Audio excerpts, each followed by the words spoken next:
Dando continuidade às palestras, convidamos ao palco os senhores José Mário Santos Calisto e Sérgio Hamilton Sfayer, da Fundação Homem do Mar, para apresentarem a palestra intitulada Análise de Manobrabilidade para o Novo Canal do Panamá.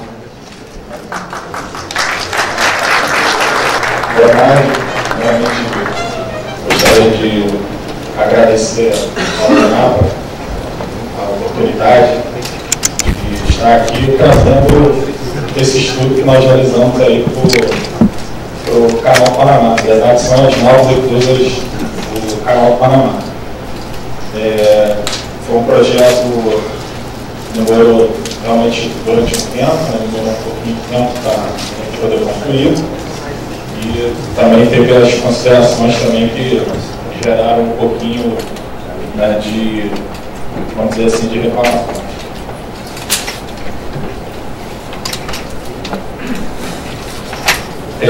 Só falar um pouquinho do sumário que nós vamos falar aqui.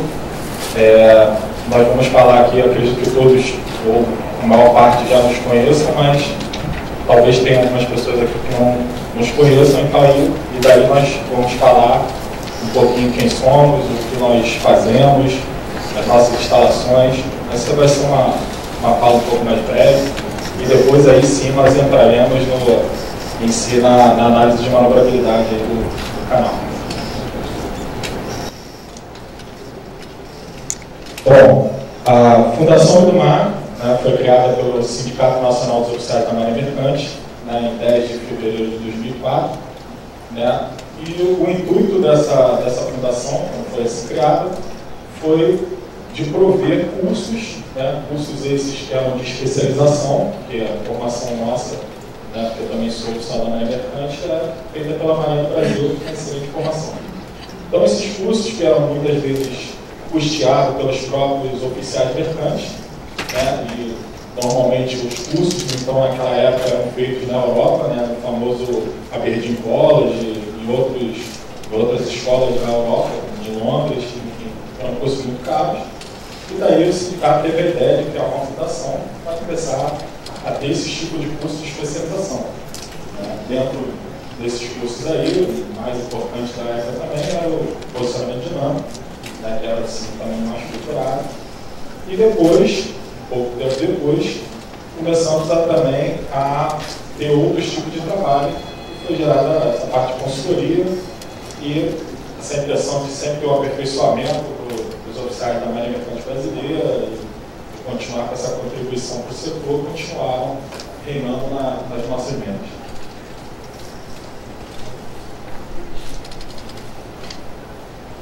Essas são as instalações da FEBEM, né? Opa.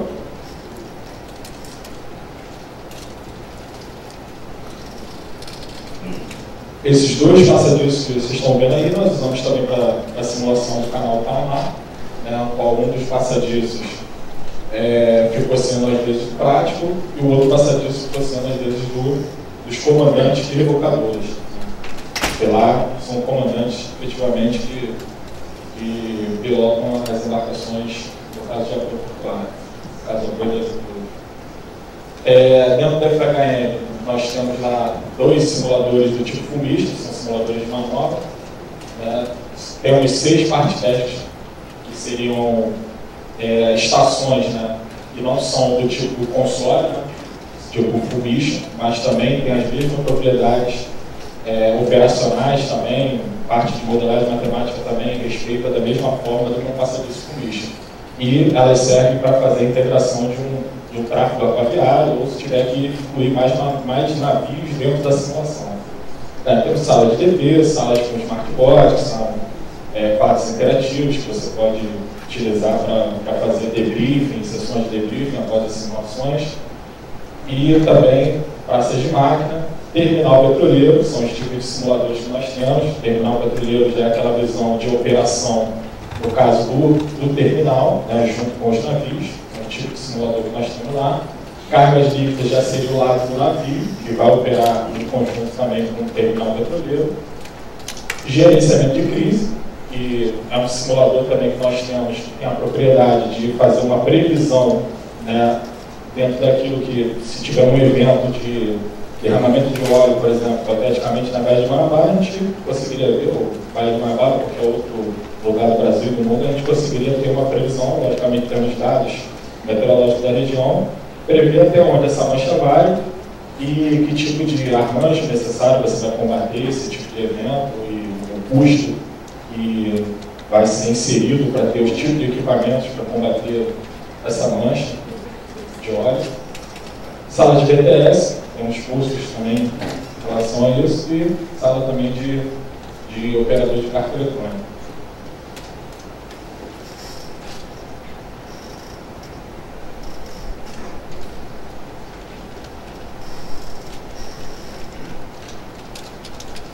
A integração, uma das partes bem interessantes lá nossa também, que conseguimos fazer a integração, né, de passadiços com passadiço, né, conseguimos fazer a integração de passadiço com praça de máquinas, para compor um ambiente mais real possível.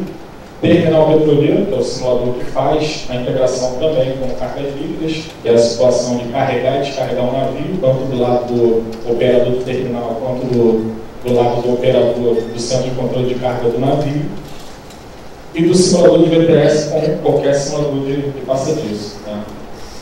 Todas as simulações podem ser realizadas na mesma área. Isso é importante porque foi uma das ferramentas que nós utilizamos, por exemplo, a simulação do canal Panamá, né? Então a gente teve que usar 2 rebocadores e mais o próprio navio sendo realmente pilotados em real time, né? Simulação em real time. Na parte da consultoria, a gente atua aí nos portos brasileiros, portos internacionais. Nós já tivemos aí contribuições em mais de 17 portos do Brasil, né, e alguns portos também internacionais, e sempre com essa visão de aperfeiçoamento da navegação em canais de acesso, análises operacionais e manobrabilidade de embarcações. E os cursos que a gente oferece no intuito de qualificar o profissional, né, no setor, os profissionais do marítimo no setor aviário. Essa parte de qualificação, que são todas as entidades que, no caso, a gente se propôs na época para poder se credenciar, ter certificações, como o Instituto Náutico de Londres, os cursos de posicionamento dinâmico. Hoje nós somos a instituição que, uma das poucas instituições no mundo que tem 5 cursos, né, vão ter praticamente já o 6º, a gente já está se envolvendo para ter o 6º curso.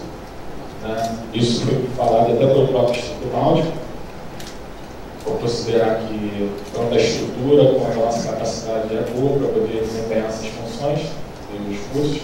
Tem o curso da Autoridade Marítima Brasileira, que são os cursos do ensino profissional marítimo, né, temos alguns cursos do PECOM. Temos certificação da DNV para os simuladores, né? E também somos membros, né, dessas outras entidades aí, do Fórum Internacional, né, de Simuladores, o IMSF, o INCA, que são as manobras mais voltadas para as operações de DP, da Marine Technology Society, MTS, da Associação Brasileira de Normas Técnicas, a BNT, e também são membros do Instituto Náutico, além de credenciamento, como eu havia falado anteriormente. Bom, entrando um pouquinho mais agora no canal do Panamá. O projeto do Panamá iniciou em setembro de 2015, né, e teve a sua conclusão, né, o relatório foi finalizado em abril de 2016. Esse projeto basicamente foi dividido nessas 3 fases. Um foi o recebimento de dados, a validação de dados, depois desenvolvimento de cenários, navios e validação também, e a simulação propriamente dita.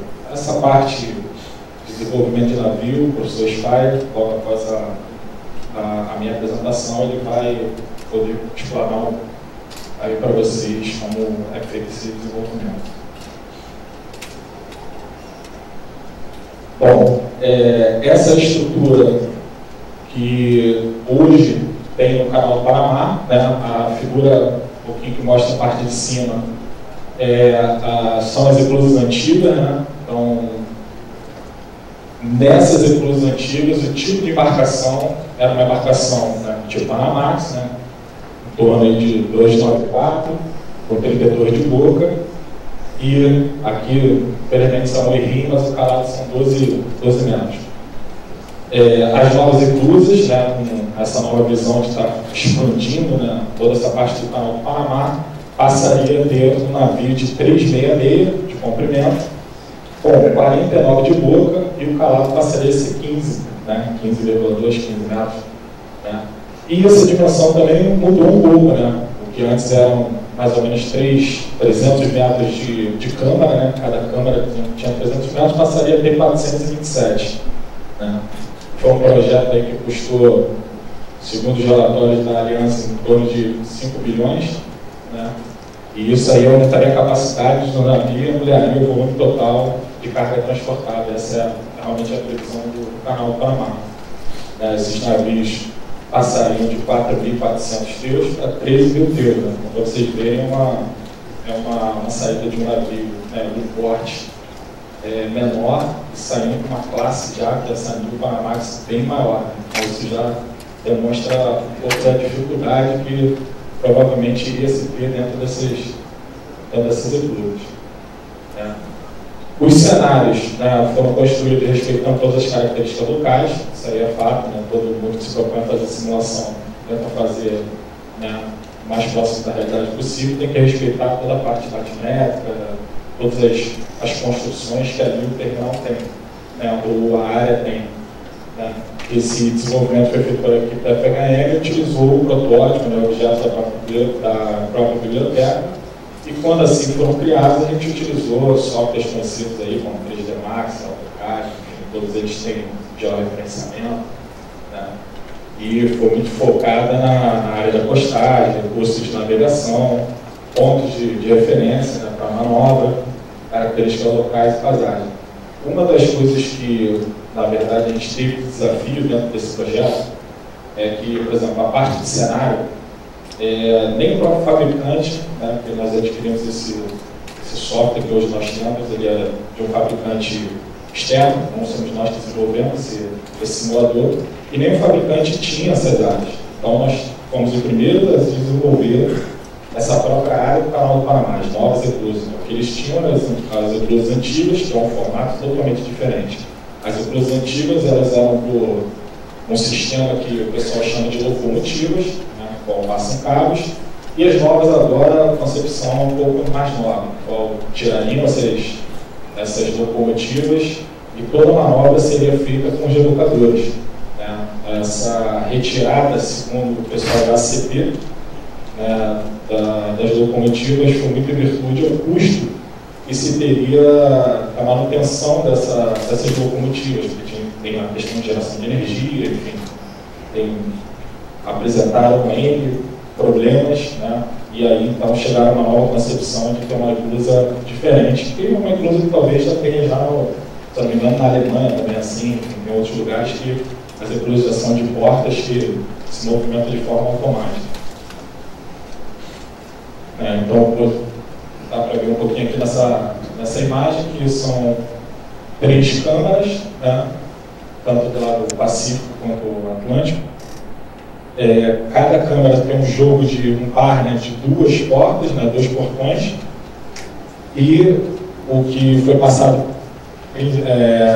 de forma primária, né, que esse portão mais interno, ele seria um portão de emergência, considerado para caso tenha algum evento de derramamento de óleo, qualquer coisa, esse portão ele automaticamente já estaria fechado e impediria, no caso, o vazamento de óleo lá para o mar, né, do canal.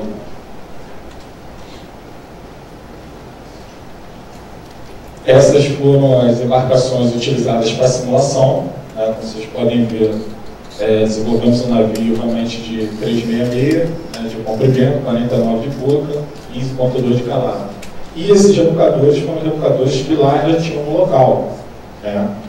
Também tivemos que fazer adaptações, porque nossos rebocadores não eram exatamente das mesmas medidas e não tinham os mesmos bolas de pulo que aqui estão aparecendo aqui, de 32, 61, 54, 82, 65, enfim. esses eram os rebocadores que lá eles tinham, e no caso eles falaram, tem que simular com esse tipo de rebocador, porque lá não tem outros rebocadores para atuar junto ao navio, né? Que também depois, mais à frente, foi um tipo de problema também que foi levantado pelo nosso estudo. E aí, fazendo durante esses 8 meses de simulação, mais ou menos foram 3 simulações por dia, que cada manobra dessa aí demora em torno de 3 horas para fazer essa travessia, né? Lógico que na parte que foi uma das problemáticas também que aconteceram no desenvolvimento do cenário, porque tinha a parte do desnível, né, de o navio subir, a água descer, isso tudo é uma dificuldade para quem desenvolve a parte de simulador, né? E dentro dessa visão, nós construímos, né, essa parte de eclusa, respeitando também esses movimentos. Então, o navio entrava, baixava, subia, enfim, seguia o movimento, né? E durante esses 8 meses de manobra, algumas constatações começaram a surgir para a gente. Uma delas foi que a dificuldade de manter o governo do navio na entrada e na saída das eclusas, né? Em virtude da condição meteorológica, né, que em torno aí de 20 nós o vento, 25 nós, às vezes, nessa época agora, em torno de 30, chega a bater rajadas de 30 nós de vento, e foi uma dificuldade realmente muito grande de manter, principalmente na entrada, né, da eclusa, que é um momento crítico, né, da manobra, né, entrar nessa eclusa. Havia uma dificuldade muito grande de manter essa embarcação acoroada para ela entrar de uma forma, né, segura. Nas áreas, não havia áreas de fuga para os rebocadores, né? O que seriam áreas de fuga? Né? Os próprios comandantes rebocadores falaram que a área de fuga para eles é uma área que fica muito próxima aqui às quinas dos portões, então, para qualquer evento que o navio perca algum controle, né, a embarcação perca o controle, eles são automaticamente, o prático tenta manter o navio para um bordo e o rebocador foge para o outro e fica lá no cantinho, né, tenta ficar no cantinho. Só que, não sei se vocês lembram da primeira figura que eu mostrei, né, cada câmara tem 427 metros. Né, o navio que se propõe a colocar lá dentro são de 366 metros. E sem contar com cada rebocador, tem 30 metros. Se você tem um rebocador na proa e na popa, 366, mais 60 já dá 420. E os cabos? Né? Então, tem mais os cabos que eles falaram que em torno de 30 metros, que era um outro problema também de estar operando com um cabo muito curto e com angulação que ficaria muito alta. Esses navios poderiam vir em lastro, poderiam vir carregados, enfim, se tivesse lastro, pior ainda. Então, esses problemas todos foram gerando esses tipos de insegurança dentro da manobra. Ficou evidente também que erros e falhas poderiam levar a avarias nas embarcações, na poluição ambiental ou até morte. Né? Isso era evidente que qualquer tipo de erro, o navio com certeza já bateria ou no rebocador ou bateria numa das paredes da eclusa e causaria qualquer tipo de dano. O tipo de operação tinha um alto grau de risco. Né? Isso aí também é outra coisa muito evidente também que foi aparecendo assim que fizemos as primeiras simulações. E aí teria que ter todo um trabalho de gestão desse risco aí. Aqui um pequeno vídeo da manobra. Todo o tempo vocês podem ver, essa é a visão que no caso o prático teria dessa manobra, olhando bem de frente ali. Então, praticamente, não tem muita visão do que acontece lateralmente, no bordo do outro, lógico que teria que ir para as águas, mas essa realmente é a distância que passa o navio, né, de cada parede. Né? Lembrando que 49 de boca com 55 de largura de cada câmara tem 3 metros para cada lado. Né? E por isso que os comandantes rebocadores estavam bastante preocupados nesse sentido. Como é que isso acontecia? O cabo partiu, o navio vem para cima, e aí? Como é que a gente faz? Não faz, né? O navio ia realmente bater, ia sair levando o rebocador com tudo. Essa manobra para entrar do Pacífico. Saída do Pacífico. Então essa já mostra um pouquinho a visão do comandante do rebocador. Ele está vendo a comporta chegando, a parte de leve, aquele caretão do navio, sendo um navio de container, e para esse estudo, no caso de um navio de container, ele ainda tem daquelas áreas que ele poderia até tentar se abrigar. Mas esse canal vai passar também navios de forma cheia, né? Vai passar navios só de Nendervale. Então, é uma outra dificuldade também que provavelmente outros estudos também terão que, na verdade, abordar esses fatos. Né?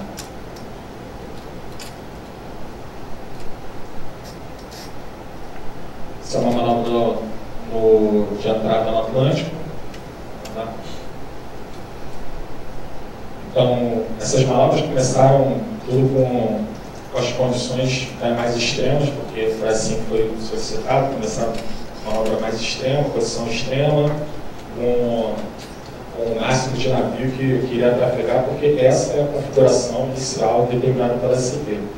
Seria um navio de 366, com 2 rebocadores, um na polpa e um na proa, deveriam atravessar o canal. E depois disso, a gente também conversou também que isso também seria um pouco inviável de acontecer.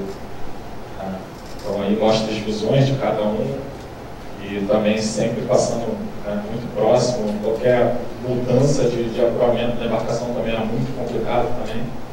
E para fechar as comportas, você vê que o navio ele tem que o próprio rebocador ele tem que se realocar, né? Isso é uma coisa também que não é praticado em lugar nenhum.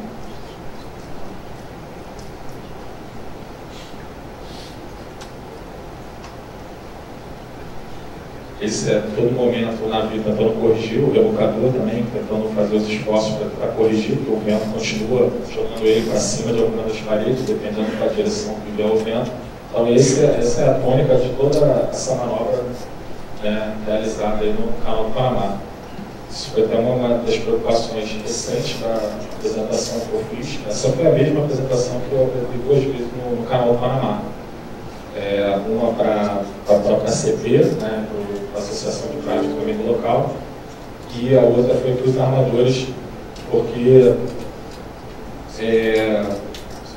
logicamente, a gente falou que não tinha manobra dada para ser feita, mas esse tipo de manobra nessa configuração estava muito insegura, e daí teria que se repensar também de uma outra forma. Para vocês verem como é que o navio fica dentro da eclusa quando ele tenta fechar as comportas. É uma situação muito apertada. E aqui foram as nossas simulações, como eu falei, 3 manobras por dia durante 8 meses. Você imagina quantas simulações foram feitas. Tiveram 70% dessas simulações que apresentaram esse tipo de simulação aqui agora. Então, basicamente, quando as condições meteorológicas aumentavam de 10 nós, 15 nós, 20 nós, 25, 30 nós, ficava realmente uma posição quase que impossível para manobrar com 2 rebocadores apenas, principalmente na parte da entrada, que é a parte muito crítica.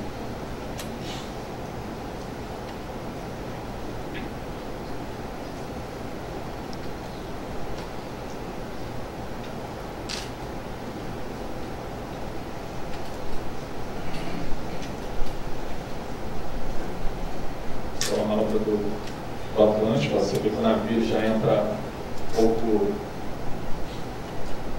envesado, não consegue afroar, e aí começa a ter a dificuldade de você tentar acertar o navio, e aí a manobra vai continuando, e você vê que o navio com certeza ele arrastou aquela parte ali, ou então colidiu com alguma das paredes, com uma das intervalos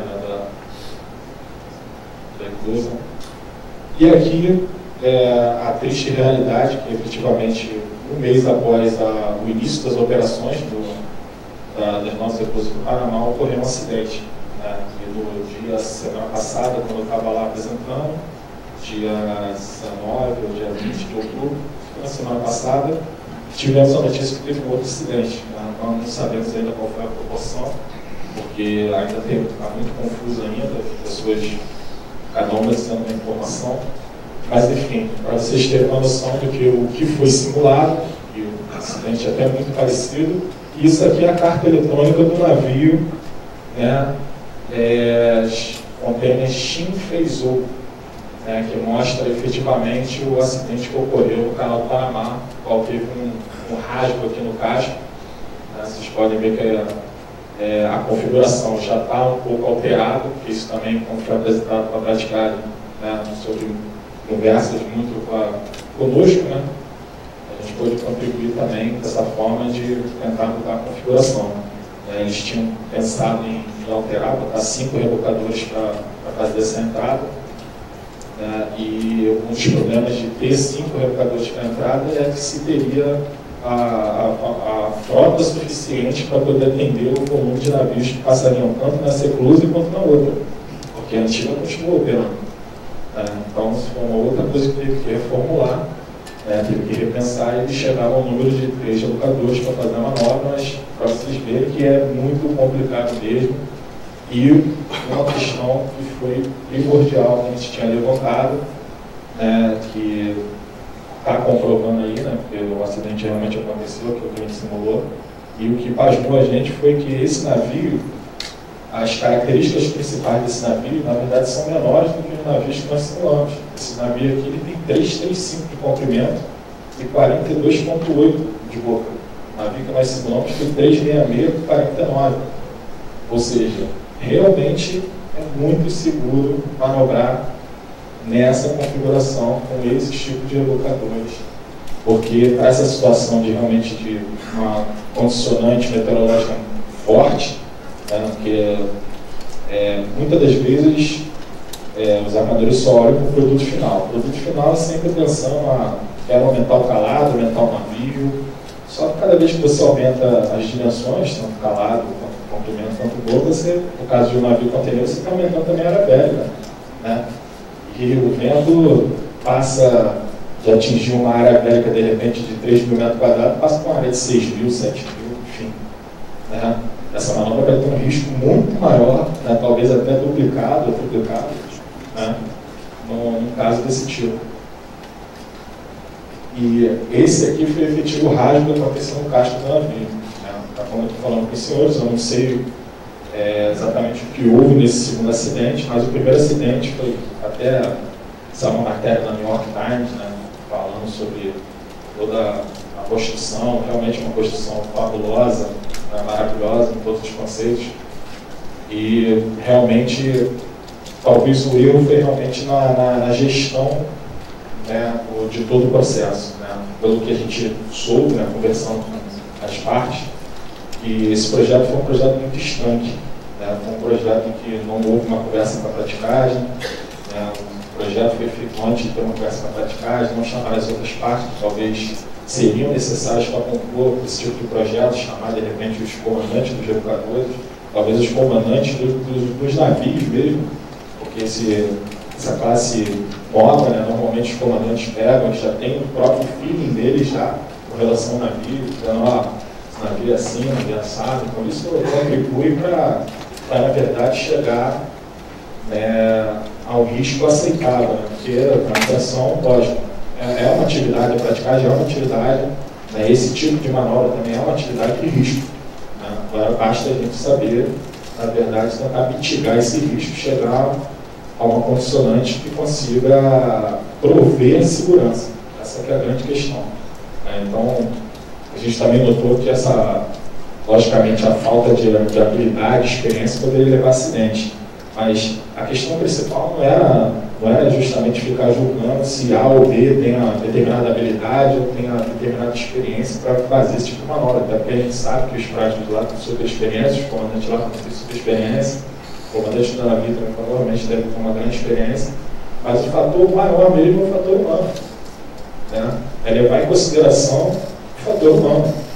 Porque as pessoas, até aqui explicou em inglês, perdão, que não deu tempo muito de traduzir, mas people react to what they think they hear, not necessarily what the person speaking actually says.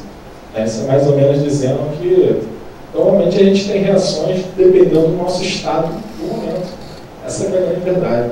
Se de repente você está num estado um pouco mais preocupado, num estado um pouco mais nervoso, a sua atitude com certeza vai ser muito diferente no outro dia que você estiver mais tranquilo, com a cabeça aliviado do problema. É difícil, lógico, que todo mundo aqui tem diversos tipos de problema, né? Não sou psicólogo, não tenho formação em psicologia, mas eu acredito que isso deve interferir de uma forma, tanto para um lado quanto para o outro, muito significante, tanto da parte de prática, quanto da parte também das próprias outras pessoas que estão envolvidas na manobra, no caso os comandantes evocadores. A importância de manter uma boa comunicação foi levantada aqui até numa palestra anterior sobre a boa comunicação. A boa comunicação, logicamente, existem problemas linguísticos, né, de repente, um não entender o outro na questão, de repente, de língua inglesa ou outro tipo de língua, mas, nesse caso também, a boa comunicação que a gente está evidenciando é a forma com que você manobra. Então, tipo, não vai chamar o revocador pelo nome, é melhor você, de repente, numerar os revocadores, enfim. Criar situações, sempre tentando mitigar os riscos. Essa comunicação falha, né, devido a fatores como barreira linguística, falta de familiarização com a tecnologia, pode gerar falta de entendimento, erros e acidentes.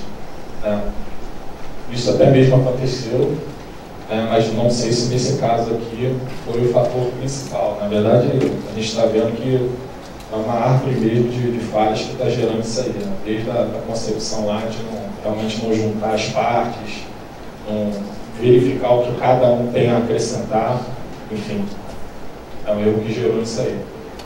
As conclusões, né, a gente considerou logicamente a literatura internacional e após a realização das simulações, o navio tipo revocadores concluímos que a navegabilidade deste navio tipo, ao entrar e sair da nave cruza, não estará ocorrendo de forma segura. Né? Foi efetivamente fazendo esse processo exaustivo de simulação que a gente chegou a esse tipo de conclusão.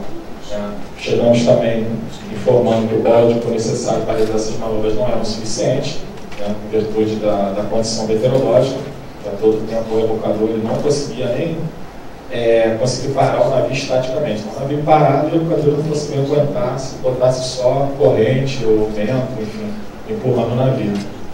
As dimensões da eclusa foram uma questão também que ele chegou a comentar, não logicamente para mudar o projeto, mas foi comentado que o conjunto navio, revocador, mais cabos, né, atrapalhavam também nesse sentido, porque vocês só esse somatório aí já era maior que a própria câmara.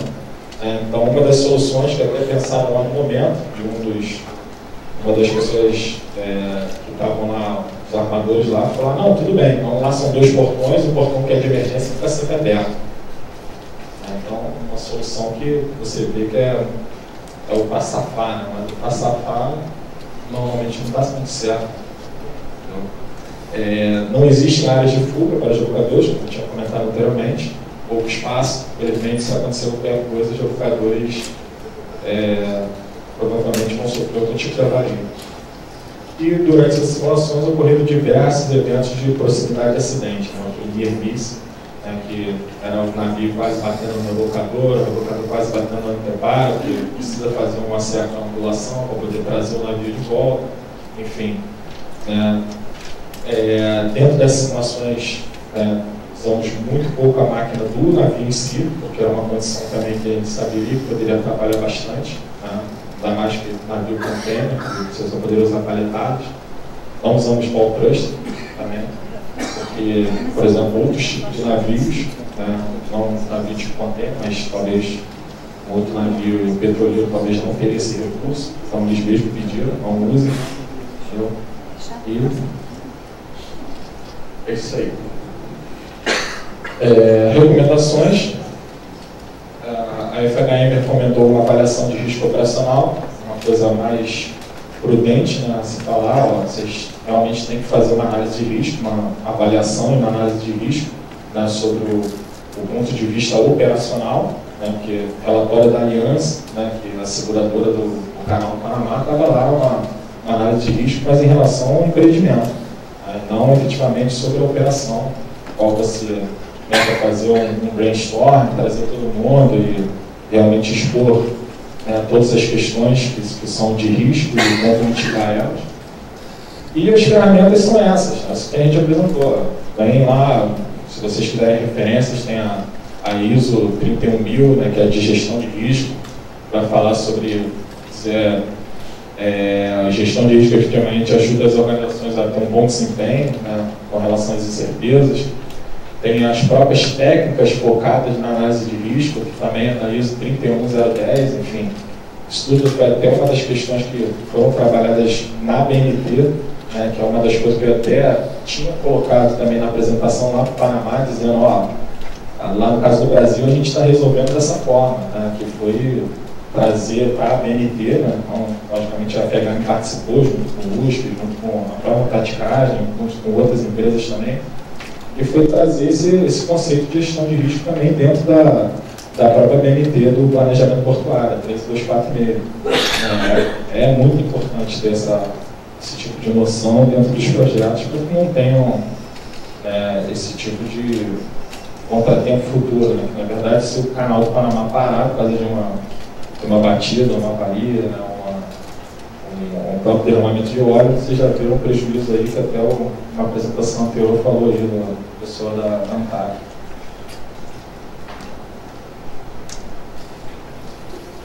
Obrigado.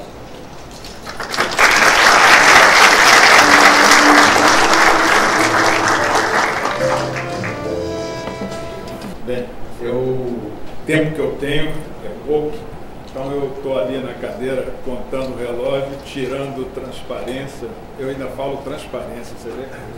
Internamente se fala slide. Né? Eu sou professor na FRJ há 47 anos. Pareço um menino, mas não é bem assim. E nessa vida de UFRJ eu fui orientado por um russo e no mestrado, depois fui para a Alemanha, fui orientado por um alemão. Eu estou contando isso que depois vai ter um link, porque talvez eu esteja exagerando eu estou acostumado a falar assim. Talvez eu esteja exagerando um pouco nessa brincadeira que eu queria fazer, e o foco é mostrar uma coisa que ao longo do tempo eu brigo, né?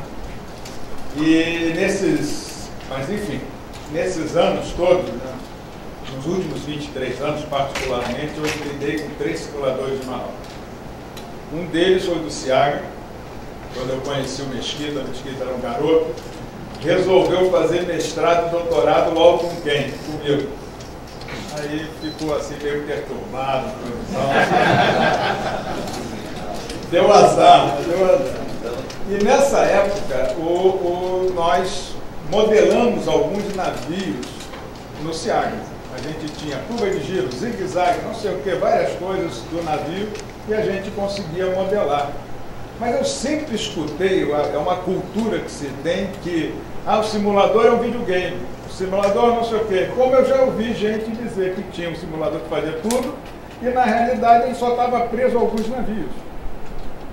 Então eu trabalhei com o Mesquita, nós trabalhamos no simulador do Ciaga, nós levamos para desenvolver a técnica de modelar, nós levamos no primeiro navio, foi o Morrete, né? Nós levamos o quê? Uns 6 meses, né? No segundo já uns 3, 4 meses, depois era por mês modelava um navio, né? Que apareceram depois. Tivemos alguns projetos até interessantes. Uma vez nós fizemos um projeto para a Progemar, e quando no simulador foi ensaiado, etc. Quando chegou no campo, eles não conseguiam fazer aquilo que tinham feito no simulador. Até que descobriram que o problema não era nem nosso, nem da Progemar. Simplesmente tinham dado uma tabela de ventos, que era assim, a quilômetros da região onde ia ser operado, quando o vento já tinha amenizado muito, né? E aí o cara não conseguia vencer o vento porque a maquinária instalada não tinha força para vencer o vento. Então, quer dizer, são experiências interessantes o tempo inteiro escutando, não, isso aqui é videogame, isso aqui é não sei o que lá. Trabalhei com um simulador do DMI, Danish Maritime Institute. Trabalhei lá com eles em uma época, num projeto, né? Fazendo testes e modelando o navio. E, mais recentemente, eu tenho trabalhado com o pessoal do CSA. Eu prefiro colocar CSA em Fundação Homem do Mar, que é mais Centro de Simulação Aquaviária. Melhor do que Fundação Homem do Mar. Mas tudo bem, coisas do... E a gente já modelou algumas coisas, modelamos o Vale Max, que foi um projeto que a gente fez, grande, etc. Né? Agora, eu não sei comandar navio, primeira coisa. Segunda, eu não entendo do simulador. Eu trabalho na modelação matemática que tem lá dentro para poder representar o navio. Então, eu vou tentar abordar, vou mudar um pouco, vou acelerar, inclusive, as projeções, que a minha questão é o seguinte: eu quero mostrar que é possível modelar navios novos se o simulador permite. Alguns simuladores talvez não permitam, mas os 3 com os quais eu trabalhei permitem fazer isso. Então, quem falar para mim que aquilo é um videogame, por favor, feche os ouvidos, tá? Eu acho que eu vou xingar. É triste às vezes escutar isso. Bem, deixa eu... Aqui eu só vou apertando e vai para frente, né? A ligação que eu queria fazer é o seguinte: o Instituto Krylov é em São Petersburgo e é onde nasce o simulador da Transat. E o meu orientador de mestrado, ele foi reitor da Universidade de São Petersburgo. Nessa mesma cidade, a cultura, vamos dizer, da engenharia naval, da matemática, é muito grande, porque o Euler, nascido em 1707, morreu em 1783, ele passou de 1727 a 1741 na Rússia, voltou para Berlim, foi para Berlim e depois voltou para a Rússia. Então, meus 2 links são meu orientador de mestrado de São Petersburgo e meu orientador de doutorado, que era de Berlim, e que hoje é um historiador. Inclusive, eu recomendo que vocês leiam esse paper dele sobre a vida do Euler, como um fundamental para a teoria naval, para a engenharia naval. Aqui é a origem do Krylov, Alexei Krylov, cientista russo, engenheiro naval, matemático. Ele dá origem ao nome Instituto Krylov. O Instituto Krylov é por volta de 1882, acho que é a criação do Instituto. E é um instituto que, se vocês forem à internet para ver o site, vocês vão ver a capacidade que eles têm. Então, o simulador da Transat tem muita coisa presa ao conhecimento gerado nesse instituto, né? Que era voltado para a Marinha Russa. Quer dizer, o Instituto Krylov está para a Marinha Russa, assim como o David Taylor Model Base está para a Marinha Americana. Bem, as coisas que todo mundo reclama das minhas apresentações, eu sempre boto equação, ok? Mas aqui a gente consegue fazer corzinhas, tá? Mas olhem, eu quero que vocês olhem da seguinte forma: massa vezes aceleração, esquece esses outros termos, igual ao somatório das forças externas. Isso a gente aprendeu eu aprendi no final do científico, final do ginásio, no início do científico. Hoje em dia, 2º grau, não sei nem mais que série que é do 2º grau. E o importante é a gente conseguir modelar esses caras daqui. Força no casco, força que o propulsor dá, força que o leme dá, força que a onda faz sobre o casco, força que o vento faz sobre o casco e outras, né? Então eu fui colocando aqui na apresentação assim, e aqui é uma reunião de ideias, tá? Coisas que foram apresentadas, tá, na literatura, e são o professor Newman, o Norb já falecido, e o Newman novamente aqui, eles mostram formulações que geram determinado tipo de comportamento dessas forças.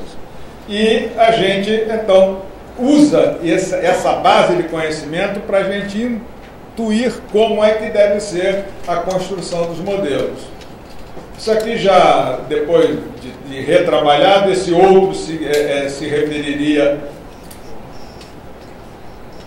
Esse outros aqui se refere a, por exemplo, efeito de fundo, passing shift, bank effect, ok? Ou amarras, coisas desse tipo. E a nossa base lógica é como se fosse isso daqui. Massa vezes aceleração igual a essas forças externas, eu tendo a aceleração, tendo a velocidade num determinado instante, eu posso calcular a velocidade no instante posterior. Então, o que eu preciso saber? Como é que é o loop que eu faço aqui? Eu entro com uma velocidade, entro com a rotação do propulsor, o P sobre D dele, o ângulo do leme, com a onda, a altura, período, entrada da onda, o ângulo de entrada, a mesma coisa para o vento, com outras forças, e gero aceleração. Venho para cá com aceleração, gero a velocidade do instante seguinte. Venho para aqui, entro com tudo isso, e assim a gente faz, né? Aqui seriam, vamos dizer, formulações, tá? Deixa eu avançar agora. Eu acho que o importante é colocar isso daqui. No simulador como esse da Transas, né? Observa, não sou funcionário da Transas, né?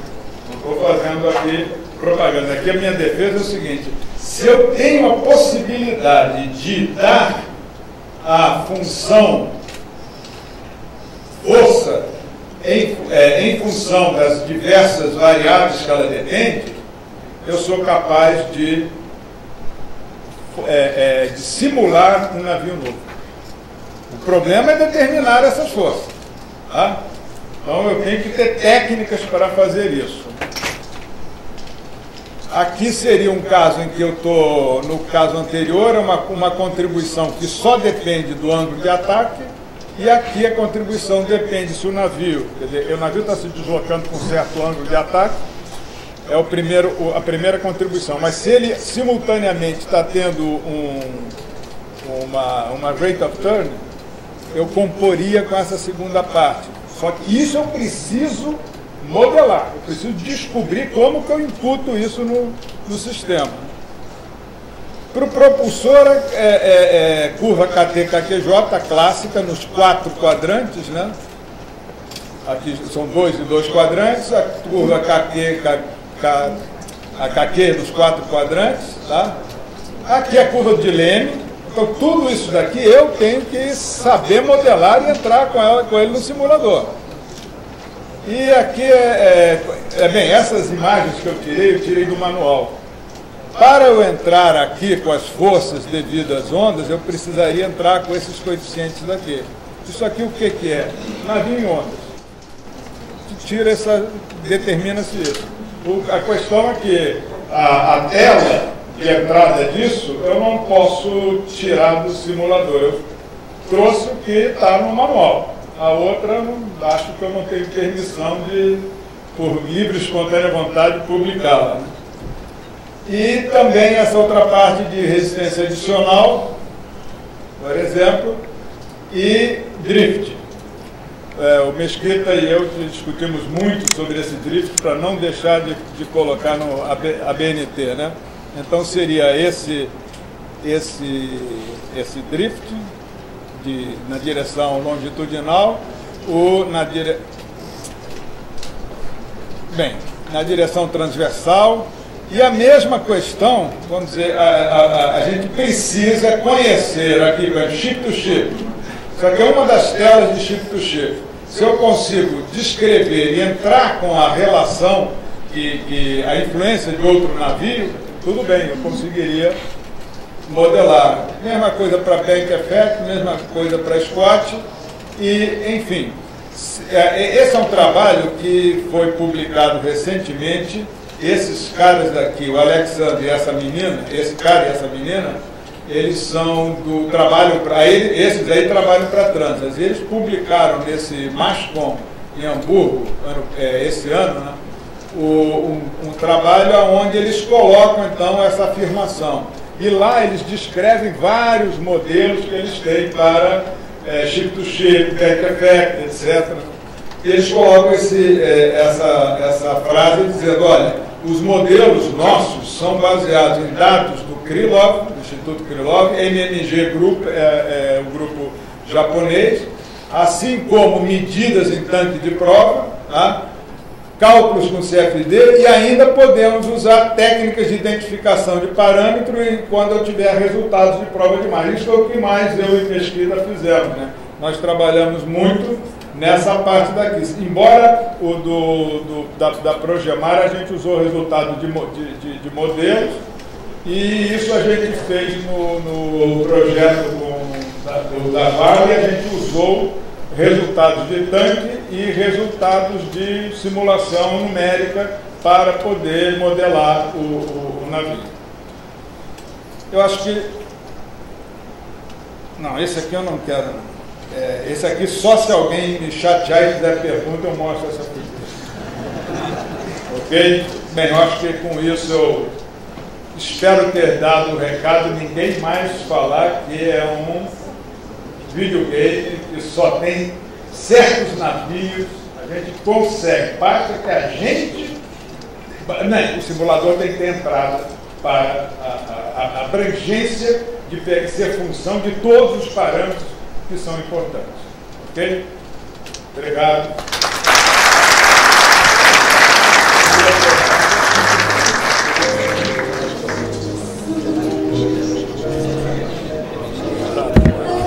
Senhor Mário Calixto, senhor Sérgio Hamilton, agradecemos por suas apresentações e solicitamos ao senhor Alexandre Takimoto que faça a entrega da placa comemorativa do evento.